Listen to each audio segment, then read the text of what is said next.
آج بچوں کی صحیح تربیت نہیں ہو پا رہی ہے. کیوں؟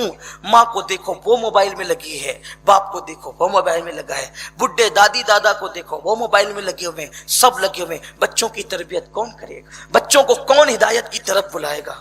افسوس، آج بچوں کی صحیح تربیت نہیں ہو رہی ہے. پورا گھر کے گھر جو ہے آلات کے اندر مبتلا ہو گیا. ماں باپ بچوں کو ٹائم نہیں دے رہے. سوچو کتنا دردناک وقت ہے، اور اس کا انجام آج جوانوں تمہیں جوانی میں نہیں بڑھاپے میں محسوس ہوگا. بچے جب بچے ہوتے ہیں انہیں ماں باپ کی ضرورت ہوتی. بچے بار بار آتے ہیں، ادھر سے آتے ہیں چپکتے ہیں، ادھر سے آتے ہیں لٹکتے ہیں، یہ پوچھتے ہیں وہ پوچھتے ہیں، ہم انہیں ٹائم نہیں دیتے. یعنی بچوں کو ضرورت ہوتی ہے بچپنے میں ماں باپ کی، تو ماں باپ ان کو ٹائم نہیں دیتے. پھر بچے جب دیکھتے ہیں کہ باپ ٹائم نہیں دے رہا ہے، ماں ٹائم نہیں دے رہی ہے، تو وہ پھر مجبوراً اپنے لیے کوئی محبوب تلاش کرتے ہیں.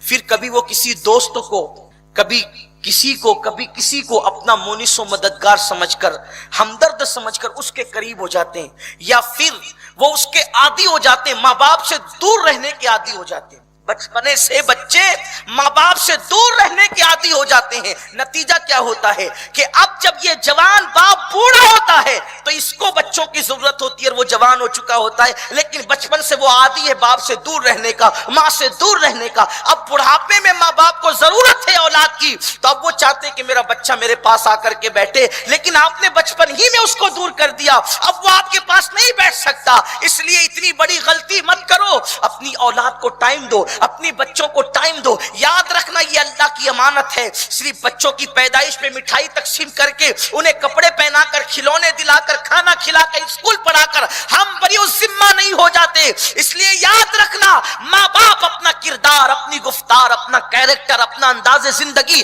اپنے بچوں میں منتقل کرتے ہیں. اتنی فاش غلطی مت کرو، ورنہ بڑھاپے میں رونے کو مزدور نہیں ملیں گے. اللہ کے حبیب صلی اللہ علیہ وآلہ وسلم جب گھر میں داخل ہوتے تو پوچھتے میرا حسن کہاں ہے، میرا حسین کہاں ہے. جب تک حضرت ابراہیم حیات رہے کہا میرا ابراہیم کہاں ہے. جب تک جناب قاسم حیات رہے کہا میرا قاسم کہاں ہے.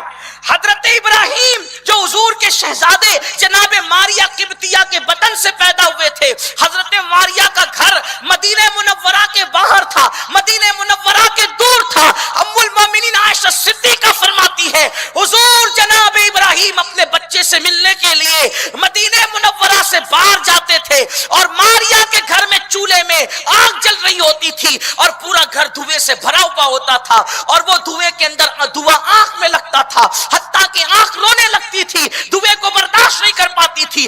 ایسے دھوئے میں بھی جناب ابراہیم کو حضور اپنی گود میں سینے میں لے کر کے ان کو چومتے، پیار کرتے. کبھی کبھی لوگ حضور سے عرض کرتے یا رسول اللہ یہ دھواں لوگوں کی آنکھوں کو تکلیف پہنچاتا ہے، اور آپ دھوئے میں بیٹھ کے بچے کو پیار کر رہے ہیں. حضور فرماتے یہ میرا بیٹا ہے، یہ میرا لاڈلا ہے. آپ اندازہ کریں میرے پیارے آقا صلی اللہ علیہ وسلم کے پیارے دیوانوں، آج اپنے پاس ٹائم نہیں رہا، کہاں ہو. اور پھر وہ بھی ہم اگر اپنے بچوں سے صرف دور رہتے تو بھی بڑا نقصان تھا. لیکن آج ہم نے کیا کیا؟ جوانوں کا حال یہ رات کے 2-2 3-3 بجے تک ادھر ادھر پتہ نہیں کہاں کہاں راتوں کو گزارتے ہیں. ایک بات عرض کرنا چاہتا ہوں، میں آج آپ کے یہاں ایسا ہوگا کوئی ضروری نہیں ہے، ایک عام بات کر رہا ہوں، بلکہ ہندوستان میں بھی ایسا ہو کوئی ضروری نہیں ہے، ایک عام بات کر رہا ہوں. اس لیے کہ کبھی کبھی گفتگو پوری دنیا میں پہنچتی ہے، انٹرنیٹ کا زمانہ ہے. اللہ کرے جہاں یہ حالات وہاں تک پہنچے.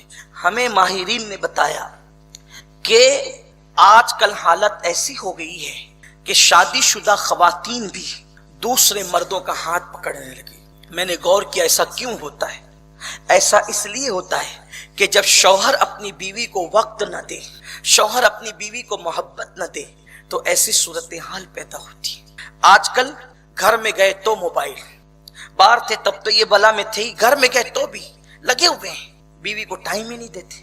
اور آپ سے پوچھنا چاہتا ہوں، بیوی شوہر کے لیے اس وفادار ہستی کا نام ہے کہ جس نے آپ کی خاطر، صرف آپ کی خاطر، اس میں کوئی دو رائے نہیں ہے، اس میں آپ کوئی شک نہیں کر سکتے، شبہ نہیں کر سکتے، آپ کی خاطر اور صرف آپ کی خاطر اپنی بچپن کی سہیلیوں کو چھوڑا، اپنے باپ کا گھر چھوڑا. بڑی بات تو یہ ہے کہ اس نے اپنے ماں باپ کو تک چھوڑ دیا آپ کے لیے. اور آپ کتنے بے وفا نکلے کہ اس کو وقت دینے کے لیے آپ کے پاس ٹائم نہیں، آپ موبائل میں ڈوبے ہوئے. کیا قیامت کے دن اس کا حساب نہیں ہوگا؟ میدان محشر میں اس پہ پوچھ نہیں ہوگی؟ ارے تم تو گندی فلمیں دیکھ کر بیوی کو ٹائم نہیں دے رہے ہو، تم تو گیم کھیل کے بیوی کو ٹائم نہیں دے رہے ہو، تم تو دوستوں میں بیٹھ کر بیوی کو ٹائم نہیں دے رہے ہو۔ اللہ کے رسول نے تو اس صحابی کو منع کر دیا کہ جو نفل نماز رات پر مصلی